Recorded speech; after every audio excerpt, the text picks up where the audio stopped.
विद्यार्थियों नमस्कार। मैं आपका हिंदी शिक्षक शास्त्री हरिओम भारद्वाज। आज हम करेंगे पद परिचय के बारे में बातें। जैसा कि पिछले वीडियो में मैंने आपको बताया था पद परिचय के बारे में सामान्य जानकारी और पद कितने प्रकार के होते हैं आदि आदि बातें हमने की थी। तो प्रिय विद्यार्थियों, आज हम पद परिचय करेंगे, पद परिचय। लेकिन इस पद परिचय में आज हम बातें करेंगे विकारी पदों के परिचय के बारे में। विकारी पदों के परिचय के बारे में बातें करेंगे। और विकारी पद, जैसा कि मैंने आपको बताया था, विकारी पद के बारे में चार ही होते हैं विकारी पद। जैसे सबसे पहला है संज्ञा,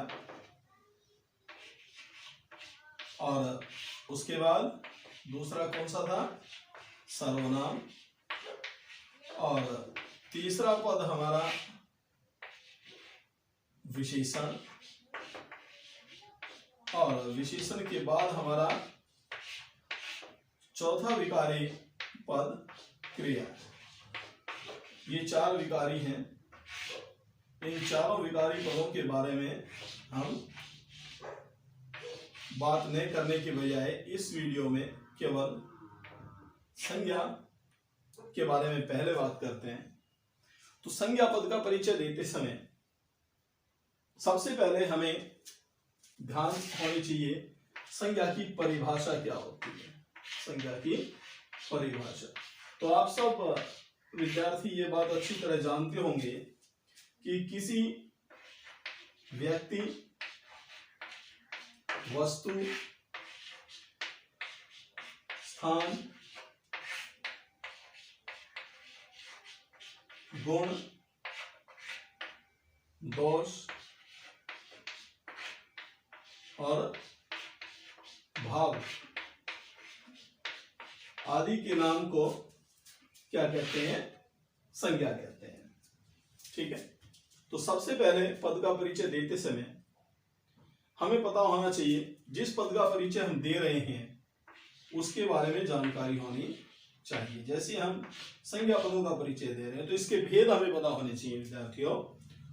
संज्ञा के भेद आप सब जानते हैं, फिर भी मैं आपको एक बार पुनरावृत्ति के लिए बता देता हूं, आपका ध्यान रहे। सबसे पहले कौन सी होती है, व्यक्तिवाचक संज्ञाएं होती हैं। व्यक्तिवाचक संज्ञाएं। इसके बाद दूसरे स्थान पर कौन सी होती हैं, जातिवाचक संज्ञाएं। जातिवाचक संज्ञाएं। फिर कौन सी होती हैं, भाववाचक संज्ञाएं। ठीक है। इसमें से दो और अलग निकाल दी जाती हैं। एक का नाम रख दिया जाता है द्रव्यवाचक और दूसरे का नाम रख दिया जाता है समूह या समुदाय वाचक। ये दो नाम रख दिए जाते हैं। इनके उदाहरण जैसे मैं आपको बताना चाहूं, व्यक्तिवाचक में हम उदाहरण दे सकते हैं कौन से हैं, किसी विशेष व्यक्ति, वस्तु, स्थान आदि के नाम को व्यक्तिवाचक संज्ञा कहते हैं। जैसे राम, आगरा,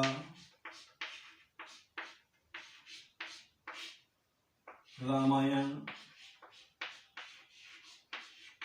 आदि क्या है, व्यक्तिवाचक संज्ञाएं।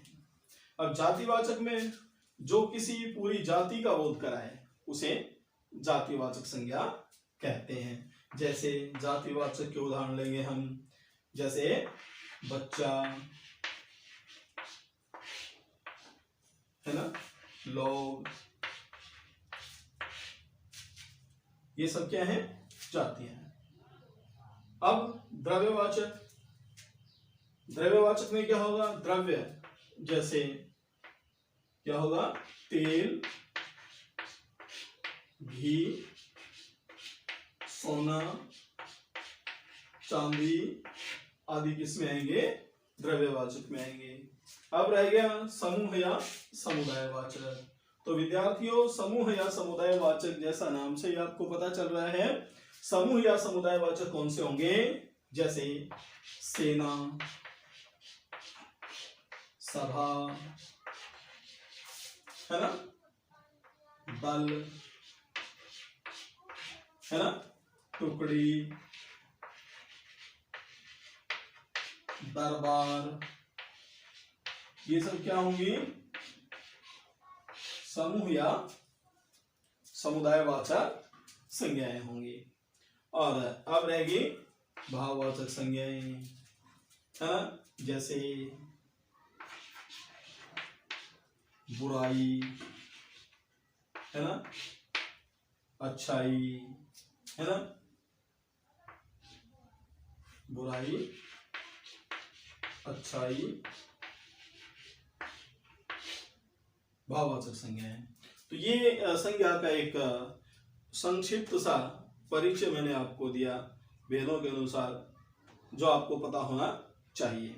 और अब हम क्या करेंगे, अब हम संज्ञा पदों के परिचय के बारे में बात करते हैं कि संज्ञा पदों का परिचय किस प्रकार दिया जाएगा। ठीक है, तो सर्वप्रथम हम क्या लेंगे, सर्वप्रथम हम बात करेंगे संज्ञा, और संज्ञा की भी कौन सी बात, सबसे पहले हमें पता होना चाहिए कि संज्ञा पद का परिचय देते समय कुछ आवश्यक बातें होती हैं जो हमें पता होनी चाहिए। ठीक है, और वो आवश्यक बात क्या है, किसी भी पद का परिचय हम उसके प्रकार्य के आधार पर देते हैं। अब विद्यार्थियों, प्रकार्य क्या है, वाक्य में किस पद का वह कार्य कर रहा है, इसे प्रकार्य कहते हैं। जैसे देखिए, संज्ञा के बारे में आपको बताने जा रहा हूं। हमारे पास एक पद है, शब्द सोना। यदि यह वाक्य में अपने समान अन्य संज्ञाओं की तरह ही कार्य करता है, तो इसको सीधा साम क्या बता देंगे, ये कैसी संज्ञा है, समूह, ये जातिवाचक संज्ञा में कौन सा भेद हो जाएगा, द्रव्यवाचक हो जाएगा। कौन सी हो जाएगी, द्रव्यवाचक संज्ञा हो जाएगी। ठीक है, यहां जैसे सोना बहुत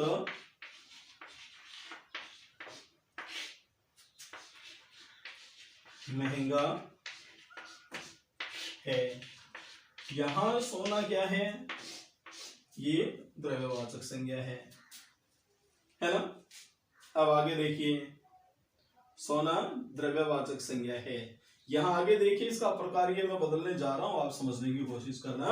और इसका प्रकार्य कैसे बदलेगा कि मेरे पास सोने की, मेरे पास सोने की अंगूठी है। यहां देखिए, सोने की क्या हुआ, ये अंगूठी का विशेषण हो गया है। अब अंगूठी का विशेषण हो गया है तो इसने किसका कार्य किया, विशेषण का कार्य किया। अब विशेषण का कार्य करने के बाद ये क्या बन गया, यहां नामिक विशेषण बन गया है। ठीक है ना। इस प्रकार प्रकार्य के आधार पर इनका पद परिचय हम दे सकते हैं। इसके बाद अब दूसरी बात, कई बार कुछ संज्ञाएं ऐसी होती हैं जो होती हैं व्यक्तिवाचक, और उनका प्रयोग किसमें हो जाता है, जातिवाचक में। दूसरी बात देखिए आप, जैसे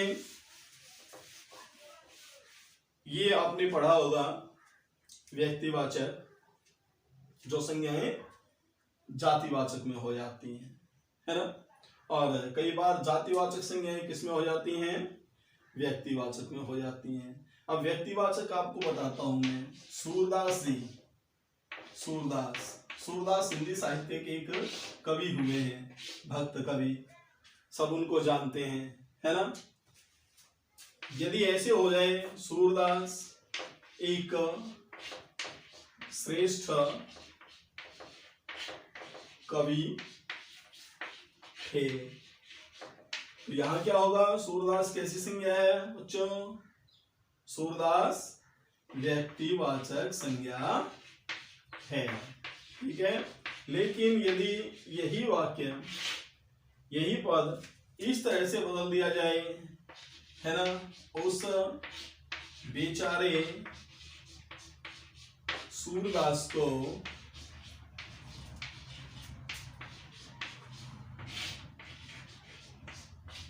भोजन दे दो, ये आ जाए, तो यहां सूरदास क्या है, यहां सूरदास उस समस्त जाति का प्रतिनिधित्व कर रहा है जो अंधे हैं, है ना। तो यहां सूरदास क्या होगा, जातिवाचक संज्ञा होगी। ये है प्रकार्य में अंतर, किसमें अंतर है, प्रकार्य में अंतर है। अब जैसे उल्टा देख लीजिए, जातिवाचक से व्यक्तिवाचक कैसे हो जाता है। हमारे पास विद्यार्थियों एक पद शब्द है नेताजी, है ना। नेताजी ने आजाद हिंद फौज बनाई, ये लिखा मैंने। इसमें यदि हम इस पद का परिचय देंगे नेताजी का, तो ये नेताजी कौन हुए, ये नेताजी हुए हमारे सुभाष चंद्र बोस, है ना। तो यहां कैसी संज्ञा है, यहां ये संज्ञा है बच्चों व्यक्तिवाचक। और यदि यही पद जातिवाचक का प्रकार्य भी कर सकता है ना, जैसे नेता जी, है ना, बड़े बड़े वायदे करते हैं, ये क्या हुआ, नेताजी कौन, कोई भी नेताजी हो सकता है ना। तो ये यहाँ जातिवाचक है, जातिवाचक थी, यहाँ व्यक्तिवाचक होगी, व्यक्तिवाचक जातिवाचक, जातिवाचक व्यक्तिवाचक। इस तरह से प्रकार्य के आधार पर ये संज्ञाएं बदलती रहती हैं और ऐसे इनका पद परिचय देना चाहिए, है ना। अब कई बार क्या होता है, हमारी जो भाववाचक संज्ञा होती है वह संज्ञा जातिवाचक में बदल जाती है। जैसे बुराई, हम जानते हैं भाववाचक है ना, लेकिन यहां इसका देखिए आप किस प्रकार प्रकार्य है, कैसे कार्य कर रही है। हमें बुराइयों से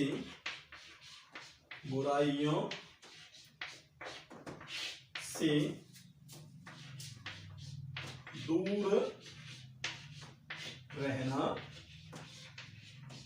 होगा, हमें बुराइयों से दूर रहना होगा। यहां बुराइयों क्या है, यहां बुराइयों क्या है, जातिवाचक हो गई, है ना।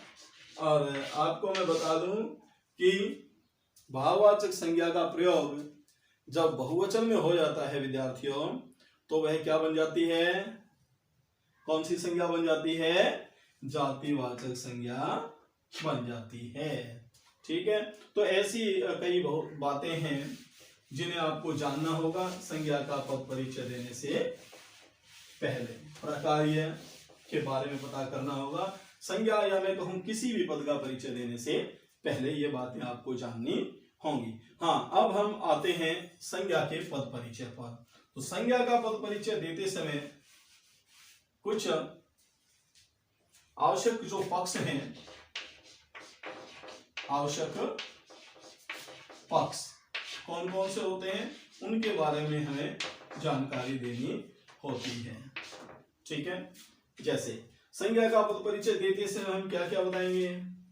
सबसे पहले बताएंगे भेद, है ना, भेद, साथ में उसका उपभेद, है ना, उपभेद के बाद बताएंगे लिंग, है ना, फिर बताएंगे वचन, और विद्यार्थियों फिर बताएंगे कारक। तो मैं आपको स्पष्ट कर दूं पहले इनके बारे में। संज्ञा के भेद मैंने आपको बता दिए, है ना, बता दिए ना। पद का क्या बताएंगे? पद का भेद बताएंगे, संज्ञा, सर्वनाम, विशेषण, क्रिया। उसके बाद उसका उपभेद बताएंगे। जैसे संज्ञा के भेद मैंने आपको, उपभेद मैंने आपको अभी भी बताए, है ना, व्यक्तिवाचक, जातिवाचक, भाववाचक, समूहवाचक, है ना, और द्रव्यवाचक आदि के रूप में वो बताएंगे। उसके बाद उसका लिंग बताएंगे, है ना। तो लिंग कितने होते हैं हिंदी में? 2 होते हैं, है ना, 2 लिंग होते हैं। नंबर 1 पुल्लिंग और नंबर 2 स्त्रीलिंग, 2 होते हैं।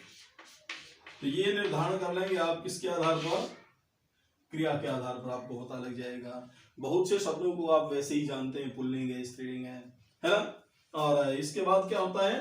वचन होता है। वचन कितने होते हैं हिंदी में? वचन भी 2 ही होते हैं। पहला कौन सा? एक वचन, जो किसी वस्तु के एक होने की बात कहे, एक होने की सूचना दे, केवल एक संख्या के बारे में बताए, एक वचन। और कोई 2 या 2 से अधिक के बारे में बताए तो वो क्या होता है? बहुवचन होता है।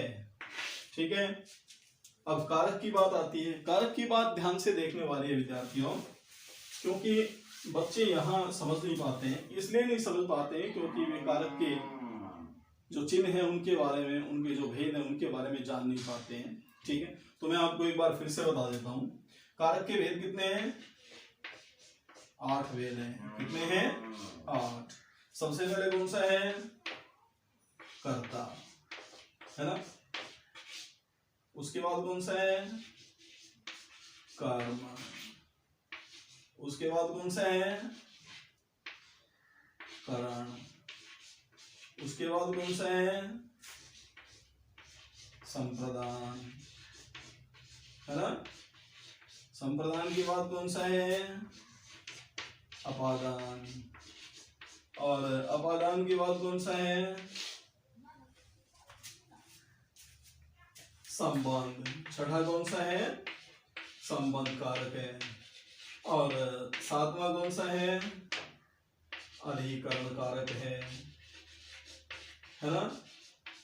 और 8वां कौन सा है? संबोधन है। ये 8 माने गए हैं। ठीक है, आप इनकी पहचान कैसे करेंगे ये मैं आपको अभी बता देता हूं। ठीक है, तो विद्यार्थियों इनके चिन्ह आपको पता होने चाहिए, तब आप इनकी पहचान कर पाएंगे। अब चिन्ह, जैसे कर्ता का चिन्ह, कई बार इसके सामने चिन्ह नहीं होता और कई बार इसके सामने चिन्ह क्या होता है? नहीं। तो ये क्या है? कर्ता कारक है। ठीक है, अब इसके बाद दूसरी पहचान क्या करोगे? परिभाषा के आधार पर, है ना। क्रिया को करने वाला क्या कहलाता है? कर्ता कहलाता है। जो किसी क्रिया को, किसी काम को करता है वह क्या कहलाता है?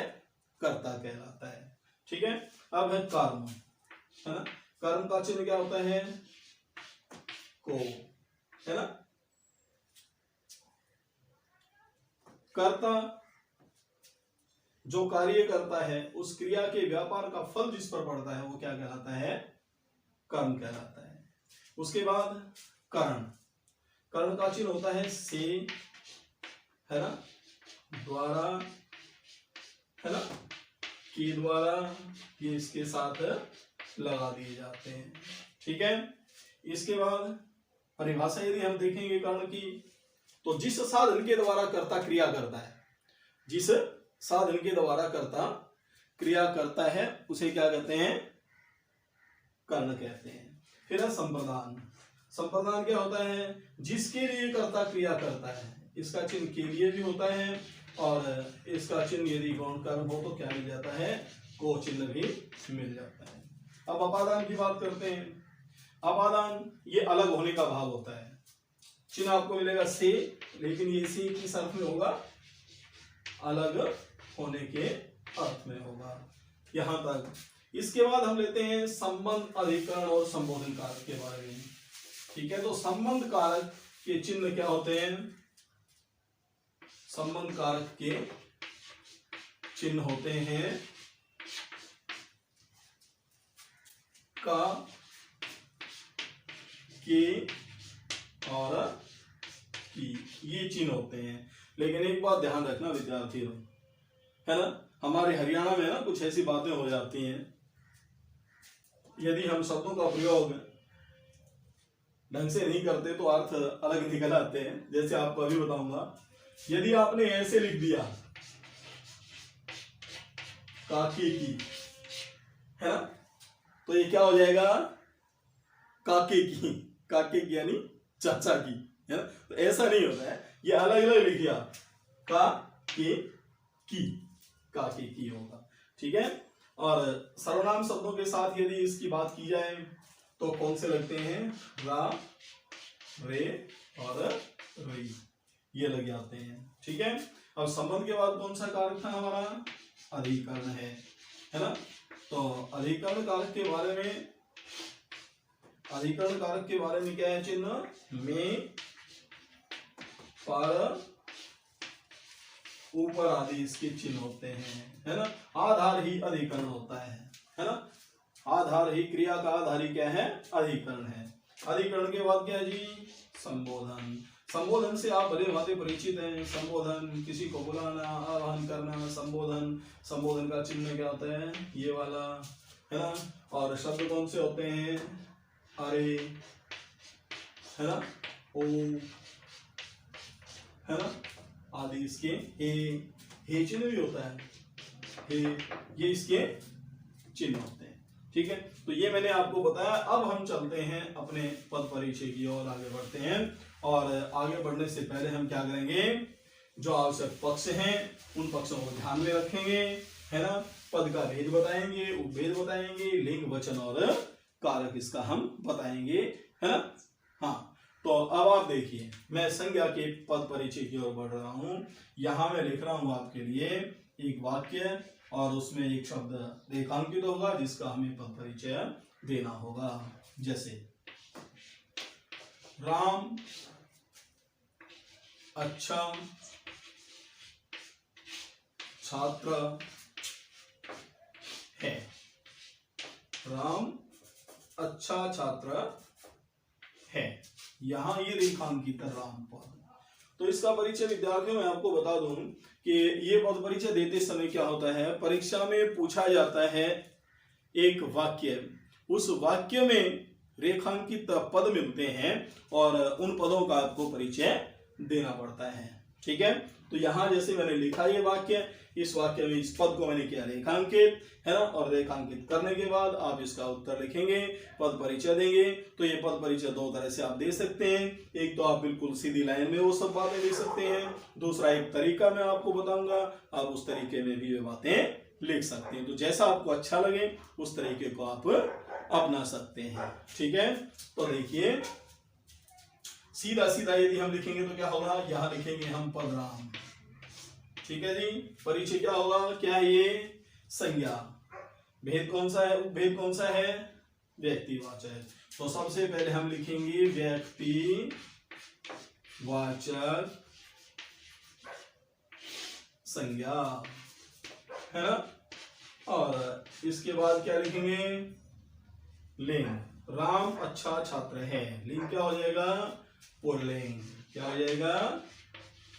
पुल्लिंग, है ना। और वचन है यानी एक है, तो वचन क्या हो जाएगा? एक वचन।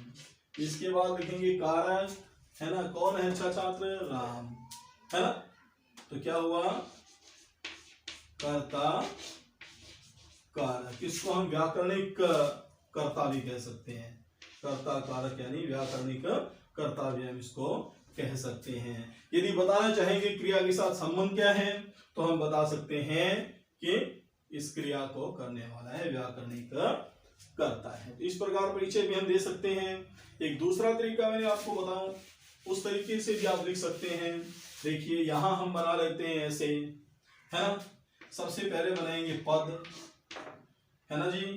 उसके बाद भेद, उसके बाद क्या बनाएंगे, उपभेद, उसके बाद क्या लिखेंगे, लिंग, है ना। फिर लिखेंगे वचन और फिर लिखेंगे कारक। ये चीजें हम लिख लेंगे, ठीक है। अब परिचय कैसे देंगे इसका, पद क्या है, राम, ठीक है।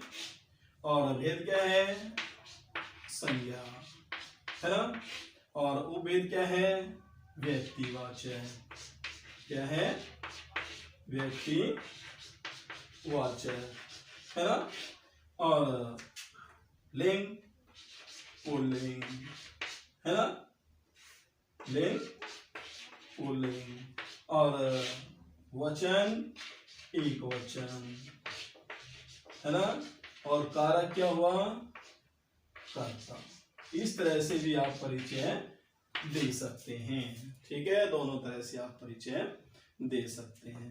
तो ये है एक उदाहरण के माध्यम से संज्ञा पदों का परिचय।